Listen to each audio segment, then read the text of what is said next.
appreciate that all of us now up to speed in terms of our objectives. Mercy is the chair of the caucus. You realize we are only 3 of us. Others will be joining us. But one thing I want to assure Florence and team is that just by the introduction of the 3 of us, you realize that we represent about 8 committees already, parliamentary committees, are already represented by the 3 of us. When you listen to where Florence sits, where Petrolina sits, where I sit, and where Dr. Udo sits, because we sit in different committees. Already about 8 committees have serious champions. And I'm telling you, if we get 6 members, we'll almost be done with all the parliamentary committees. And that was the essence of this caucus. So, just to say a few things about the caucus. This caucus was started during the 11th Parliament. Unfortunately, and this is just normal with Parliament, most of the members didn't make it back to the House. And as a result of that, then we had actually to think of reactivating the caucus. So when we came back, I mean, the only person who survived to be back out of the 11th one, then and with close collaboration with our research department, where we have Madam Marare and Rigera, we decided to reactivate the caucus, and in June 2018, we did a formal letter to the Speaker of the National Assembly to allow us to have the caucus in the 12th Parliament. And he was gracious enough to allow us. It means we are bringing on board both the Senate and the National Assembly. By design, that was deliberate, because we want to make sure that use of evidence is actually in the 2 houses, and if possible is mainstreamed. So the objective of this caucus was basically to make sure that we mainstream use of evidence in parliamentary work. And as per our constitution, you will read the constitution clause 95 and 96, which defines clearly what is the work of a member of parliament, that is the National Assembly and the Senate. We have 4 key responsibilities as members of parliament. One of them is legislation, then we have oversight, we have representation, and then we've been given a huge mandate in terms of budget making. So what we are trying to do is to make sure that in those 4 areas, key areas of our work, we use evidence as we do our work. So as a caucus, during the 11th Parliament, we had a membership from both Senate and the National Assembly, but as I've always been saying, they didn't do very well because of reasons which I will be explaining as I continue my presentation. And now, we have targeted 20 members. 13 members from the National Assembly and 7 members from the Senate. But I can say those who can be assessed to be active are about 13. The other 7, they are still trying to get to settle, so they have not settled. And but I believe as we continue, they should be able to settle. So during the 11th Parliament, there was a strategic plan which was prepared. Although implementation did not do very well. And since I was the only survivor, then when we started this other one, I think we thought it wise to come up with another strategic plan, so that now the new members can bring out their vision, their mission, and what they think about the caucus. And I think we're going to go to the strategic plan and we'll be talking more about those details. But what I want to say is the role of the caucus basically is to make sure that we encourage members of parliament, even as they debate in the chamber, to use data. So that when you use data, it makes people appreciate. And I want to give you just a good example. Those of you who were able to look at the paper yesterday, there was a detailed discussion about what they call the county domestic product in one of the pages, where they then analyzed how counties are doing in terms of their performance. Because the only sense of devolution was to make sure that we better the lives of the people in the rural setting. And what was very shocking is that some counties are actually doing worse than they were doing before devolution. And what was also very interesting is now that they threw statistics in there. And I can tell you for the first time, I'm sure Kenyans were shocked.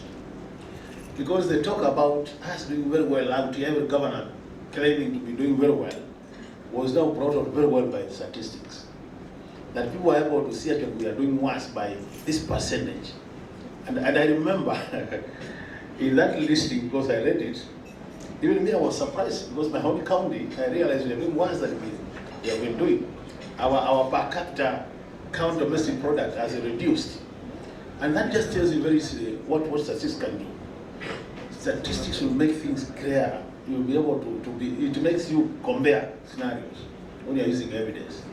And that's why I like the whole idea about our objectives of today. That we want to make sure that we encourage use of evidence so that when people make presentations, when members of parliament do their oversight work, when we are questioning ministries about how they have spent resources which have been appropriated to them by parliament, we don't ask them just about how are the roads. We ask them specific questions. That during our last budget making process, you promised to do 5,000 kilometers of road if we give you this kind of money. We gave you the money. So tell us, how much have we done up to now? When we are doing our bills, we are able to, at the level of problem analysis, other than being generic, we are able to say this is a problem and provide data to support that problem. And I think to me that's why it is very important that as a caucus, then those are the kind of things we are trying to push so that members of parliament can do a bit of research. Lucky enough, we have supporting institutions which are very supportive. The first one is the Department of Research, where we have Regera and Marade. These are officers who have been employed by the Parliamentary Service Commission to support members of parliament. So if I want to research on any topic, I just need to alert them and ask them to do research on that. I will be able to provide evidence to me in terms of what needs to be done. And then I can factor in that into my debates, so that when I'm debating, I'm talking about it. The other important department is the what we call Parliamentary Budget Office, which is very well staffed with the officers who are economists and fiscal analysts. And they do a very good job in terms of providing also information. They're able to tell us if it's budget deficit, they're able to analyze and tell us what are the implications. If it's expenditure analysis, they're able to do it. If it's tax reforms and projections, they're able to do it. So that when members of parliament are actually doing their work, they are fully supported with this evidence. And so what this caucus is doing is to encourage members that even as you do your work, you have these two key institutions in parliament which can support you. Unfortunately, we've not started a department on MRD. We don't have MRD department like in other jurisdictions. But I'm hoping that our research budget is supposed to double that. And what we may need to do basically, other than having a standalone MRD department, maybe is to beef up with this research department with the people who also have technical competence in MRD, and that will help us. So what am I saying briefly? I'm saying the 10 of us who are champions in this, what we target to do. We target to encourage us to be now the lead champions, so that anywhere where I sit, whichever committee I'm sitting, I'll make sure that as work is being done, then people are pushing for evidence. And then, in addition now to us, so that even when we are in those committees, then we encourage other people to also support this use of evidence. And I think when we'll be doing the strategic plan, we will tell you some of the activities we are targeting to implement, so that we have what I call a critical mass of members of parliament who can play this role. So the whole essence of the caucus will basically do that.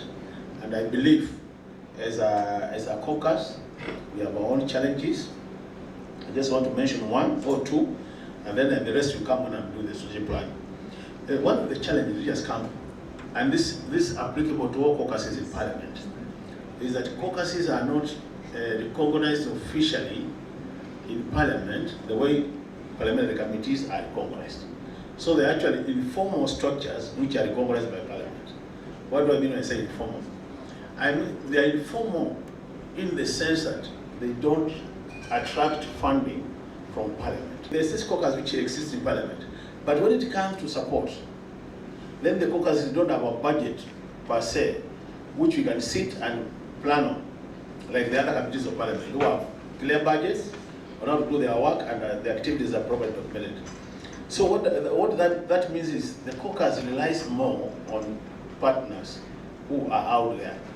And you know, when you have activities which are more focused on support from somebody else, then you have challenges. The other challenge is also because of that lack of funding, then you realize they don't attract as much interest from members of Parliament the way committees attract. Because their benefits come when you sit in a committee. There is no more there. When you're discussing your official economy, you'll get trips on the committee. You'll be able also at times to get what you call sitting allowance and all those things.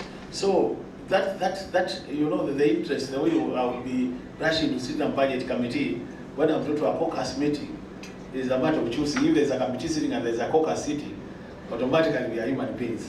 And as an economist, I'm a rational human being. So rationality will demand that I sit where what we call utilities being improved and all that. So those are some of the challenges.